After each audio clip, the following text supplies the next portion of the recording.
Olá, abençoados! Graça e paz! Tudo bem com vocês? Deixa eu desligar aqui meu celular, abençoados, só para não atrapalhar nadinha que vamos falar hoje aqui. E... Bom, ok, consegui colocar em modo avião.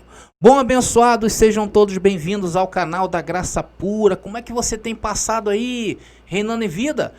Tem que reinar em vida, porque com esse conhecimento, queridos, não nos resta outra coisa a não ser reinar em vida. E isso é a salvação da mente. Porque quando olhamos o dia nublado, o que nós falamos automaticamente? Olha, o tempo está nublado, mas eu sei que na minha vida o tempo está aberto para sempre. O sol da justiça brilha a todo momento. É assim que nós agimos com as coisas deste mundo. Quando este mundo diz algo, nós levamos ao mundo espiritual e nós processamos ali como tem que ser feito. E aí tem que ter conhecimento da graça e por aí vai. Bom, queridos, eu quero convidar vocês para se inscreverem no nosso canal, principalmente se essas mensagens têm alcançado as suas vidas, né? Mesmo que seja para estudos, tem muita gente que eu sei que se inscreve nesse canal e às vezes para combater ou para ter teses para apresentar de repente dentro das igrejas, né? Falar assim, olha como é que eles estão pregando, tome cuidado. Então, abençoado, você também é bem-vindo. Bem-vindo aí se você tem algo contra também, porque eu acho que o contra é interessante, ok? Eu queria pedir a você, se inscreva no nosso canal, ative o sininho, tá, abençoado? Para que o YouTube possa te conectar, né, a nossas mensagens quando nós lançamos aqui nessa plataforma. Então eu queria muito agradecer a todos os inscritos aí, muito obrigado, eu tenho recebido aí que o YouTube me manda relatórios, está crescendo o canal, muito obrigado a todos vocês. Se você gostar dessa mensagem, dá um like aí. E abençoados, fiquem à vontade nos comentários, né? Às vezes eu faço algumas ponderações, porque tem comentários aí que só a graça, né, queridos? Mas vamos lá, vamos explicar o que nós estamos fazendo, porque nós temos que explicar, né, abençoado? Olha, nós estamos em uma série de mensagens em que estamos pegando todos os versículos que a Bíblia apresenta da palavra diabo e estamos o quê? Trazendo luz a essa palavra tão adulterada pelo sistema. E o que fazemos?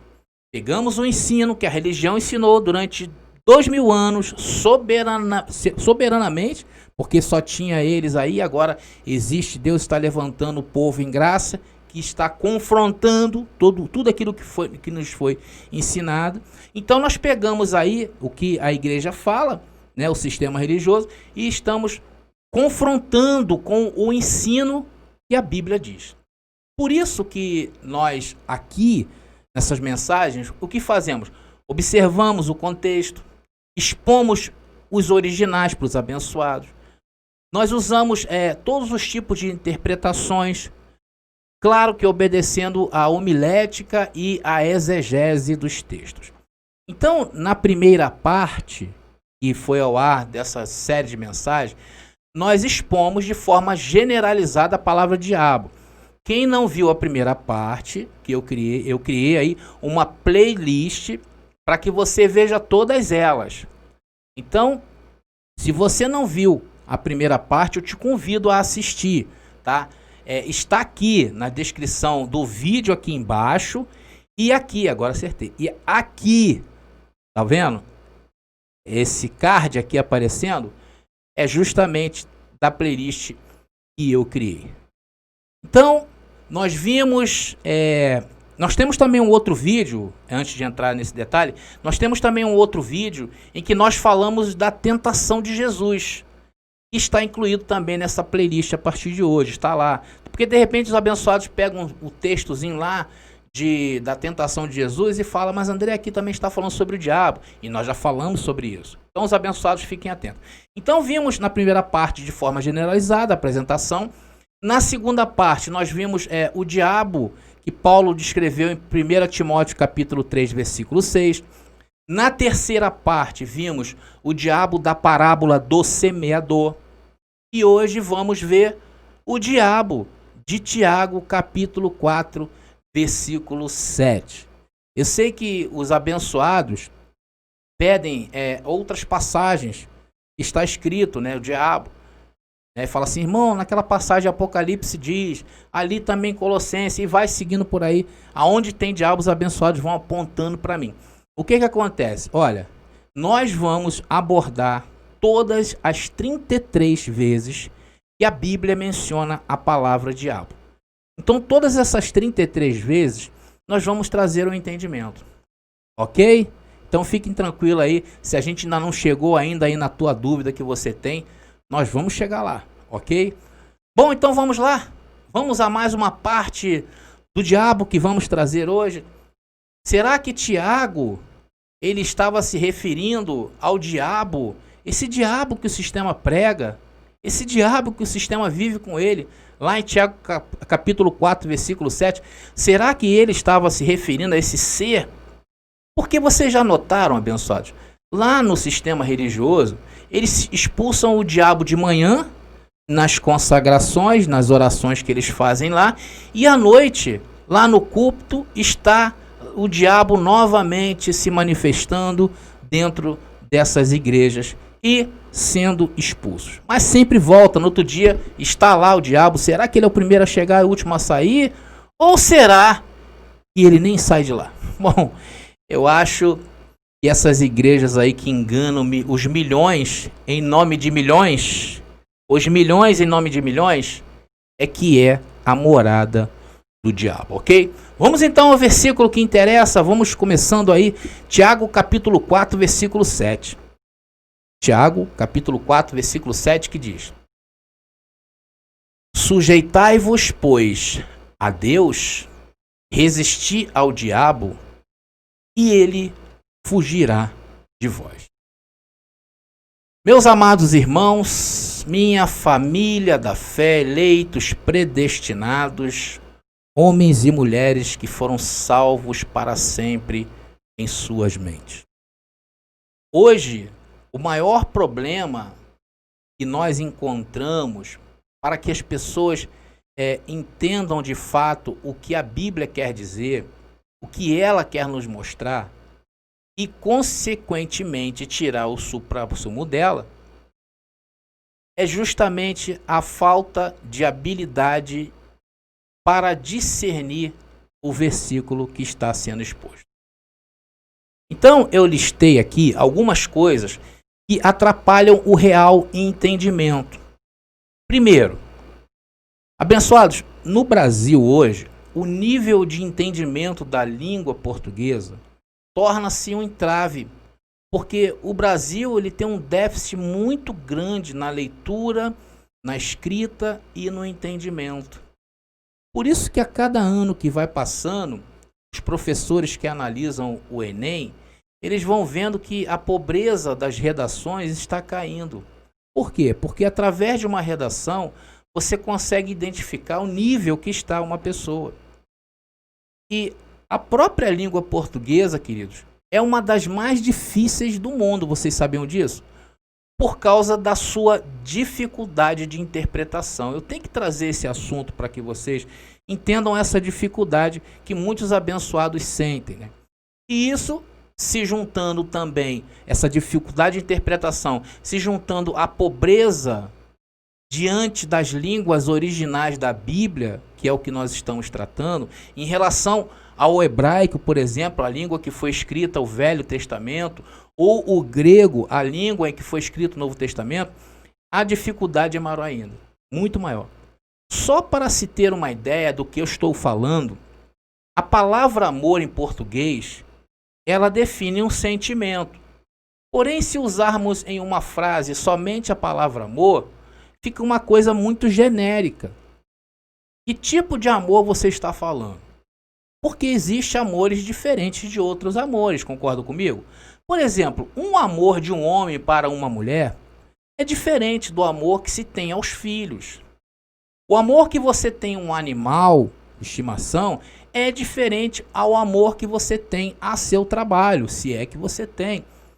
Ou amor ao seu hobby, aquilo que você gosta de fazer.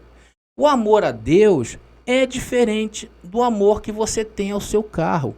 E por aí vai.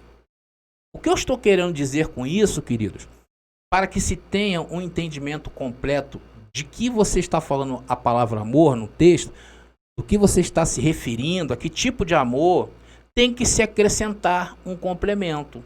Por exemplo, amor, quando eu falo amor de mãe, você já entende que o amor que eu estou falando é um amor maternal. Amor a filhos é um outro tipo de amor também. Amor à minha namorada, amor ao meu trabalho. Então, queridos, isso é a dificuldade do português, é que você precisa sempre de um complemento. E já na Bíblia, as linguagens da língua original da Bíblia, muitas delas já traz um entendimento. Então, essas coisas que eu falei torna claro que o amor, aquilo que o amor está querendo dizer em português. Já no grego, a palavra amor é bem mais definida. Você sabia disso? Por exemplo, quando você fala ágape, você só usa uma palavra. É verdade? Ágape. E o que quer dizer ágape? Amor a Deus. Ou seja, o ágape não precisa de complemento. É automaticamente ligado ao amor a Deus. Por exemplo, um outro tipo de amor que a língua grega traz é eros, por exemplo. Eros é um amor ligado à atração física, como de um homem ou uma mulher, ou vice-versa. É uma pessoa que sente atração física pela outra está ligado ao eros. Daí vem a palavra erótico, né? Por exemplo, quando você fala amor às coisas culturais, né? Amor a um hobby, né? Quando você se refere também à conexão mental, você diz filos. Olha só que interessante. Você não precisa falar eu tenho amor a meu hobby. Automaticamente você fala filos e você já liga que está falando que essa pessoa tem amor a algum hobby. E isso torna o entendimento o quê? Mais claro. É verdade? Por exemplo, a própria palavra diabo que nós estamos tratando nessa série é uma dessas questões. O não entendimento do que essa palavra quer realmente dizer e não o que a cultura humana transformou. Não o que a cultura humana transformou a palavra diabo num ser. A cultura humana transformou em um ser. Então, esse não entendimento é o maior empecilho para trazer luz à palavra diabo. E outra coisa muito importante que eu quero trazer aqui é o contexto, tá? O contexto. E o que é um contexto de um texto, abençoados? É o significado do que realmente aquele texto está dizendo. Vou dar um exemplo aqui para vocês rapidamente, tá, abençoados? Isso é muito importante que eu estou falando. Vamos abrir a Bíblia aí. Quem não tem aí, acompanha aí no vídeo. Eu vou colocar 1 Samuel, capítulo 17, versículo 22. E diz assim, olha. E Davi deixou a carga que trouxera na mão do guarda da bagagem e correu à batalha. E chegando, perguntou a seus irmãos se estavam bem. Queridos, qual é o contexto dessa passagem? Eu acho que é até fácil, eu trouxe um exemplo bem fácil para que você possa entender o que é o contexto. Aqui está tratando de quando Davi lutou contra Golias. Então, o entendimento que você tem que ter ao ler 1 Samuel capítulo 17, 22 é justamente isso. É saber que esta parte está tratando da luta contra o Golias, tá? Davi contra Golias. Então, esse versículo é fácil o entendimento. E as passagens que são mais obscuras, o que precisa de um certo grau de entendimento, de interpretação, já temos que ter mais atenção. Então, aquele que está conduzindo a palavra, aquele que está pregando, aquele que está discursando, ele pode pegar um verso isolado e levar para um outro entendimento, sem ser aquele que o texto quer dizer. Você pode fazer isso? Pode. Mas você tem que ter em mente que o original ali está tratando de uma guerra entre Davi e Golias. Você pode tirar exemplos daquilo ali. Você não pode distorcer o que aquele ali quer dizer. E é justamente aí que o sistema baseia todas as suas doutrinas, principalmente as doutrinas do medo. E nós aqui neste canal estamos apontando uma, né, em relação a essa palavra diabo e o que ela quer dizer. Então estas coisas, Realmente, você tem que ter em mente. Essas coisas, aliadas ao que já está arraigado dentro de nós, em relação à Bíblia, por isso que hoje o sistema faz o que faz com essa palavra diabo, ou fez o que fez, né? Já plantou isso aí na mente das pessoas. Hoje você vê, queridos, muitas mandingas dentro das chamadas igrejas, não é verdade? Lá virou um ponto de feitiçaria da braba. E aí o povo vai seguindo estas coisas. Porque o diabo dali, o diabo daqui. E aí junta tudo, né, abençoado? Aí junta daquele filme de terror que você viu. Não, a Annabelle é do diabo. Ah, porque o Saci Pererê é uma lenda que foi feita pelo caboclo que frequentava lá não sei o que da senzala. E por aí vai. Trazem as culturas de fora para dentro. Halloween, por exemplo, né? As pessoas que são evangélicas, até agora, estão até tendo uma certa simpatia por ser uma cultura americana e ter uma facilidade de entrada no Brasil. Mas aqueles mais radicais, eles entendem que o Halloween é do diabo. O Halloween é do diabo. Mas o que é o diabo? Aí encontra dentro de nós todo esse conceito que já está implementado pelo sistema religioso. Então, o que eu estou falando agora, mas outras coisas também podem atrapalhar a pessoa a entender o real sentido do que o texto, do que a palavra quer dizer. Não é isso? Então, abençoados, vamos ver então a partir de agora o contexto de Tiago, capítulo 4, versículo 7. E como nós em graça somos um povo inteligente, nós estamos aqui apresentando o que quer dizer a palavra diabo no seu original. E não encontramos nada ligado a um ser espiritual de cauda, de chifres e tridentes que andam por aí atormentando as pessoas, querendo levar ela ao inferno, como prega o sistema religioso. Isso não existe. Isso existe no imaginário humano, não na Bíblia. O diabo da Bíblia é esse aqui, olha. A palavra diabo vem do grego diabolos. E no seu sentido em português quer dizer o quê? Adversário, inimigo, o que se opõe, uma ideia contrária. É tudo que é nocivo, está ligado à natureza humana má, como a ira, a cobiça, o ódio. E também é entendido como tudo aquilo que se opõe ao que é bom. Então, abençoados, isso está bem relacionado à natureza humana, tá? Sentimentos humanos. Logo, a prova que existe um ser que representa essa negatividade encontra o quê? Na mente humana, abrigo, por causa da oposição que nós vemos e que existe naturalmente no mundo. Quando nós olhamos o mundo, a gente vê dois polos, dia e noite, negativo e positivo. Então, estas coisas, ela já está dentro de nós, o bem e o mal. E muitas das vezes a gente quer trazer um personagem que caiba justamente ali. E aí você elege Deus como bom e o diabo como mal. Isso porque a religião influenciou isso aí. Então, queridos, de posse de todos estes conhecimentos que eu trouxe até agora, vamos então conhecer o diabo de Tiago. O diabo de Tiago está aqui, olha. Tiago, capítulo 4, versículo 1. Estamos analisando o contexto, que diz: de onde vêm as guerras e pelejas entre vós? Porventura não vem disto? A saber, dos vossos deleites que nos vossos membros guerreiam? Então Tiago, já de cara, começa no verso 1 dizendo de onde vêm todas as mazelas humanas.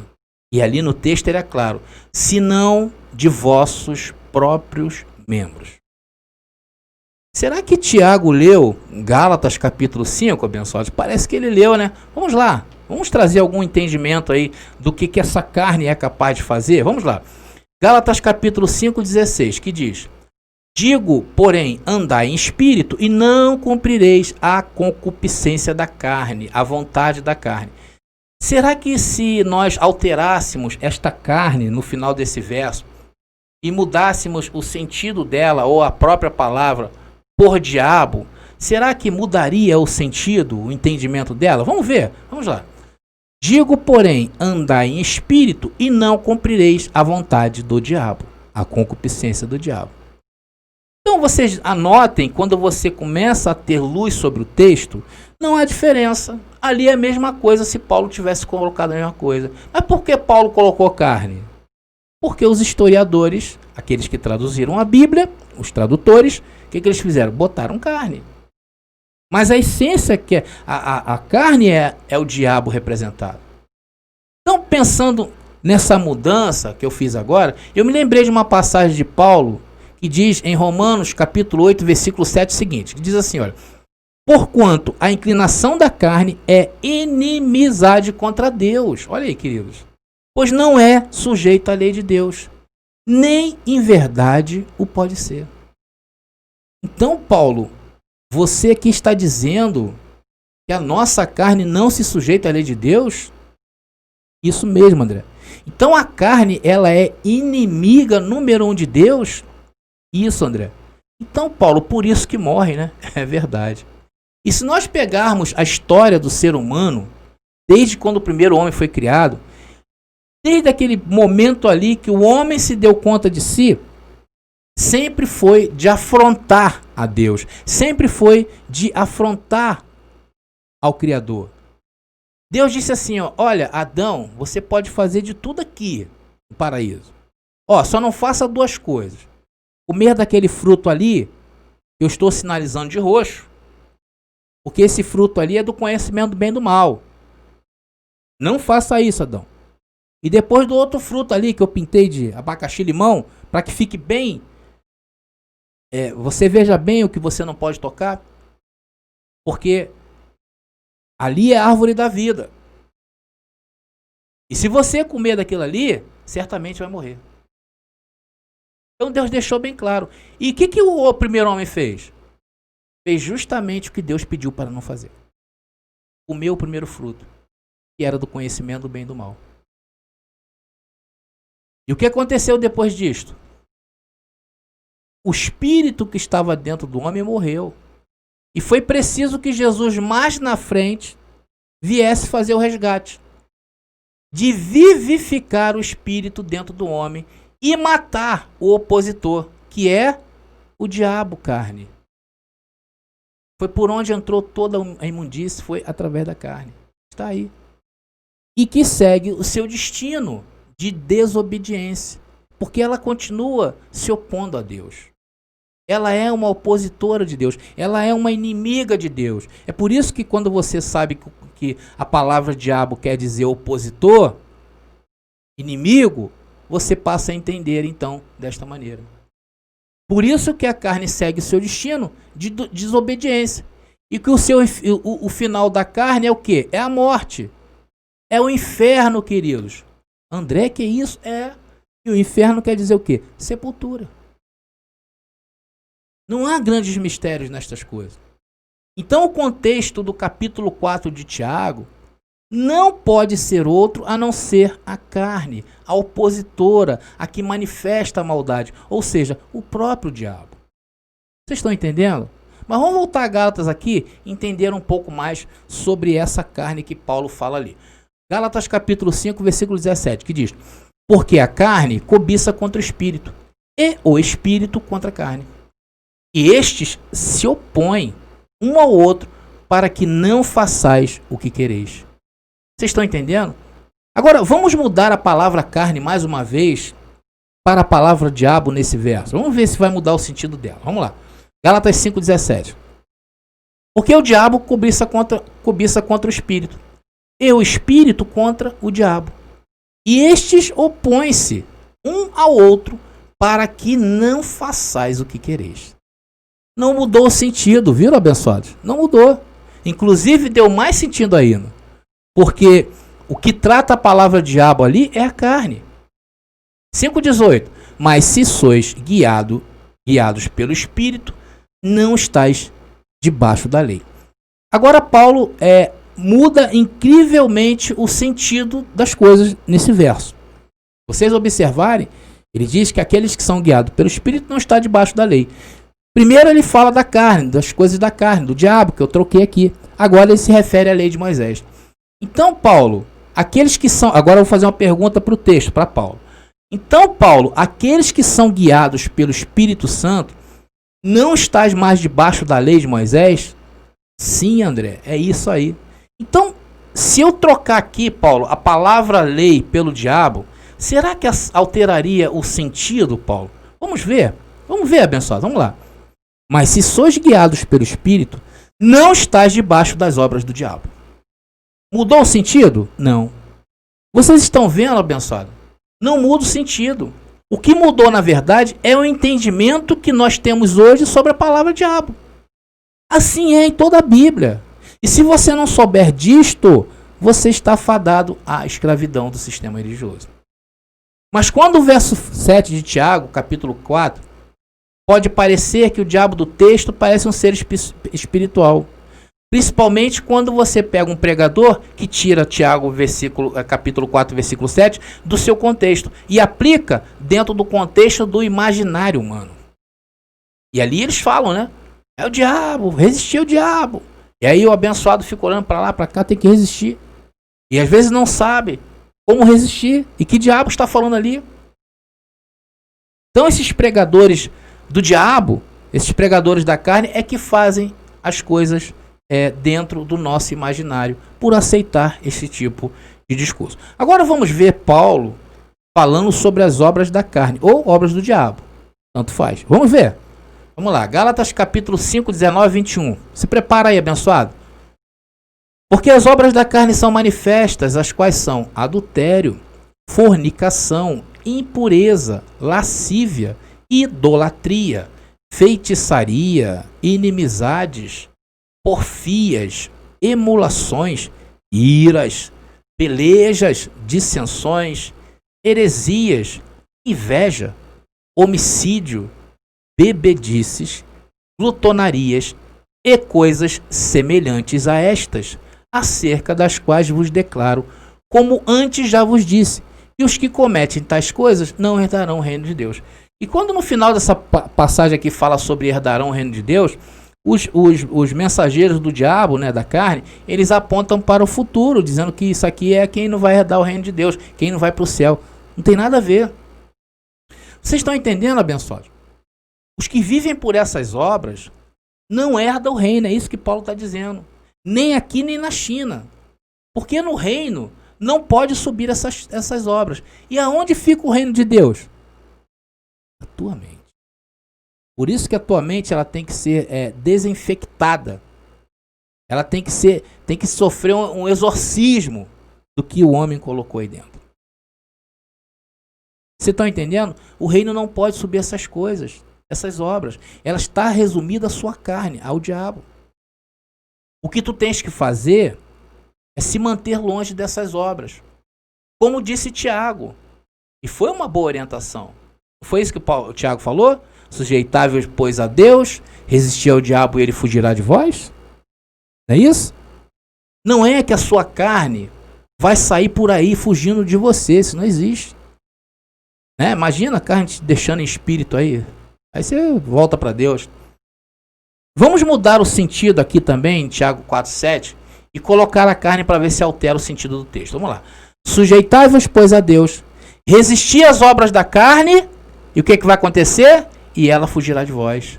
Não é assim, abençoados? Aonde nós resistimos às coisas da carne? Pelo Espírito. É o que Paulo está falando. E Paulo traz as obras do Espírito. E são estas que devemos nos aproximar. Veja bem, o que é? Gálatas capítulo 5, versículo 22. Mas o fruto do Espírito é amor, gozo, paz, longanimidade, benignidade, bondade, fé, mansidão, temperança. Então, amados, essas coisas são boas. São boas para se viver nesta vida. E com o equilíbrio certo, nós conseguimos colocar em prática muitas delas. Agora, quando se coloca a culpa em um ser, como fazem a pessoa do sistema religioso, um ser que não existe, é o mesmo de não assumir a culpa pelos seus atos. E sabe o que cria isso nas pessoas? Hipocrisia. Por isso que a gente fala que muitos daqueles que ouvem, ainda estão aí sob a tutela do sistema religioso, tornam-se pessoas hipócritas. O que Deus quer é que tu conheças quem tu és na carne. para poder combater com as armas certas e não fazer o que a religião te ensina, a terceirizar sua culpa, porque nestas coisas você nunca vai crescer. O sistema religioso, ele é hábil em fazer débeis, além da debilidade da carne, porque vive pela debilidade. Gálatas capítulo 5, versículo 23 diz: contra estas coisas não há lei. Está aí Paulo encerrando falando. E Paulo diz, né, que contra estas coisas não há lei. Não há diabo, carne, que possa trazer condenação à tua mente. Por isso que você tem que ouvir a palavra certa. Por isso que você precisa estar atento a esse evangelho que está sendo pregado hoje, ao evangelho da graça de Cristo ressuscitado, não de Jesus de Nazaré, porque nós colocamos o contexto em Jesus de Nazaré e nós sabemos quem foi Jesus de Nazaré. E depois destas coisas aqui na mensagem, Paulo, como Tiago, dá os conselhos necessários. Gálatas capítulo 5, 24 e 25 que diz: e os que são de Cristo crucificaram a carne com as suas paixões e concupiscências. Se vivemos em espírito, andemos também em espírito. E agora que vem o corte, presta atenção no que eu vou falar.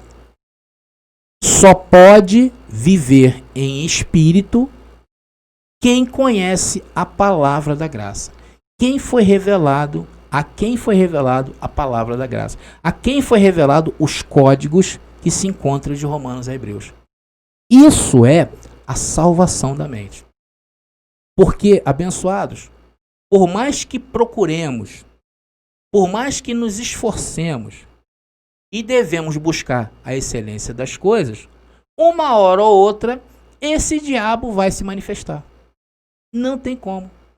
E aí, quando a pessoa, o abençoado, comete uma obra do diabo ou uma obra da carne, o que tu deves ter em mente é Romanos capítulo 8, versículo 1. É por isso que eu falei que contra as coisas deste mundo você usa a salvação da tua mente. E o que diz em Romanos 8, 1? Que não há condenação para aqueles que estão em Cristo, que não andam segundo a carne, segundo aquilo que a sua carne está projetando e fazendo com você. Isso é não deixar que suba a tua mente a condenação. Porque, abençoados, se você deixar subir a mente qualquer ato praticado da sua carne, você entra em condenação. Então você está aprendendo agora o que é a tua luta. É isso que Tiago está dizendo. E tem que resistir. E o evangelho da graça é o único capaz de lidar com essas debilidades. Não que ela vai extinguir as debilidades, porque Cristo veio e não removeu essas coisas. Por quê? Porque Deus tem algo nisso. Deus quer que você cresça. E às vezes, para que você cresça, muitas das vezes você cede a situações na tua vida que vai te trazer um aprendizado. Foi por isso que Deus tratou desse campo, para que você aprenda. Queridos, quem não sabe disso, está morto. Vamos ver Gálatas 5, 26. Não sejamos cobiçosos de vanglórias, irritando-nos uns aos outros e invejando-nos uns aos outros. Paulo continua aí, dando os seus conselhos. Então, depois de todo esse conhecimento que nós obtivemos até agora, podemos ler todos os versos de Tiago com os olhos iluminados.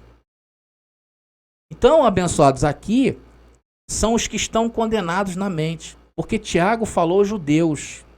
Esse é outro ponto importante. Tiago, nessa carta, não falou gentios. Então, os judeus já estavam condenados pelo diabo, pela lei de Moisés. Pois muitos judeus relutaram por tão grande salvação que o Senhor propunha na sua graça. E tem um detalhe, queridos. Eu não estou falando de condenação espiritual. Eu não estou falando de salvação espiritual como prega a igreja. Isso é uma mentira, abençoados. E essas coisas não há espíritos condenados ou espíritos salvos. O que há é contaminação da mente, salvação da mente ou perdição na mente. É isso que está dizendo, é isso que nós estamos querendo passar para vocês. Agora vamos provar para quem Tiago estava escrevendo essa cartinha? Vamos lá, porque às vezes a gente fala, os abençoados não acreditam. Está lá em Tiago 1:1, que diz assim: Tiago, servo de Deus e do Senhor Jesus Cristo, as 12 tribos que andam dispersas. Saúde. Tá vendo para quem foi escrito essa carta? Tem alguém aí que está ouvindo agora que é da dispersão lá? Tem alguém que viveu nessa época e está vivo até hoje? Nem os judeus que hoje vivem na atualidade, essa carta não serve. Se nós formos levar isso aqui, temos que considerar isso aqui ao pé da letra. Então não serviu nem para os judeus daquele tempo serviu, e para o de hoje não. Vamos ler agora o texto, né, de Tiago, capítulo 4, a partir do verso 1. Vamos lá. Diz assim, olha: de onde vêm as guerras e pelejas entre vós?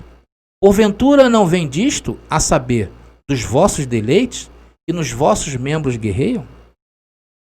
Cobiçais e nada tendes, matais, e sois invejosos, e nada podeis alcançar.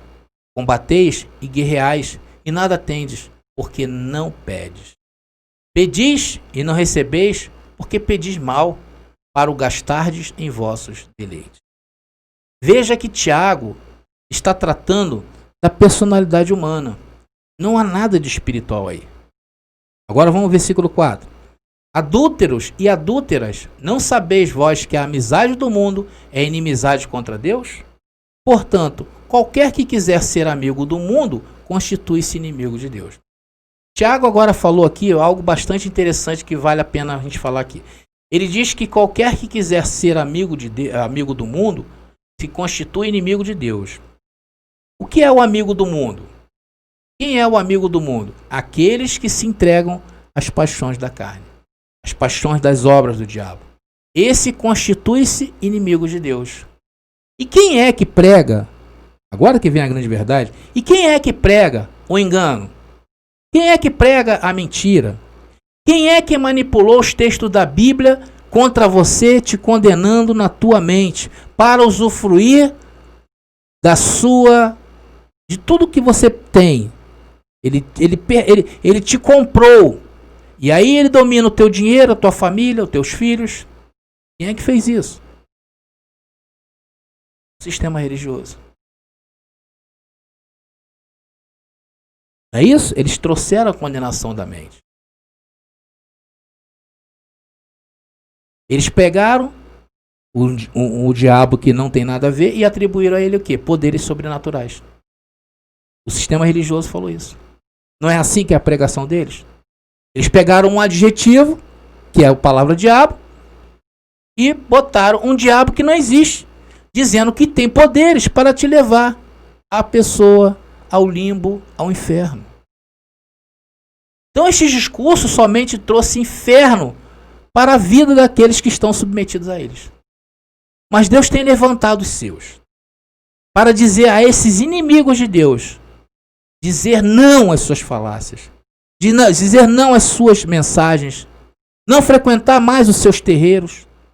Deus levantou, e a cada dia, eu vejo nesse canal, pessoas que escrevem embaixo: André, saí há 3 meses do sistema religioso, mas como eu estou crescendo. André, perdi 25 anos da minha vida, mas vale um dia em graça do que 1000 no sistema religioso.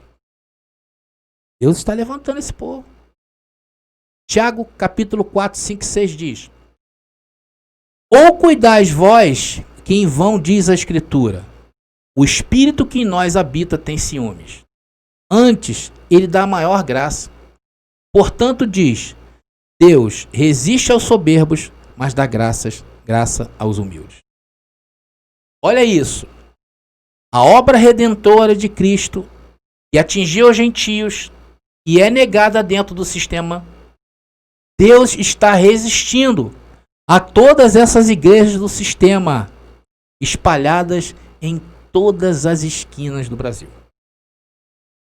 E esse mesmo sistema mau e perverso tem levado ao poder político, poder militar, poder do judiciário.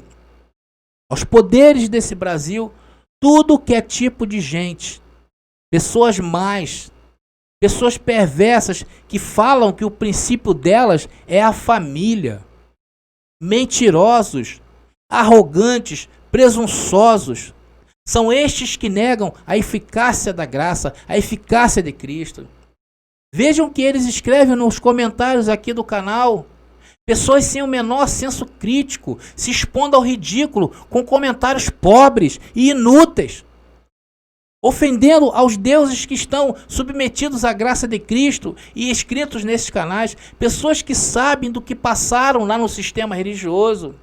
E muitos choram até hoje porque deram seu tempo, deram seu dinheiro, deram seus filhos.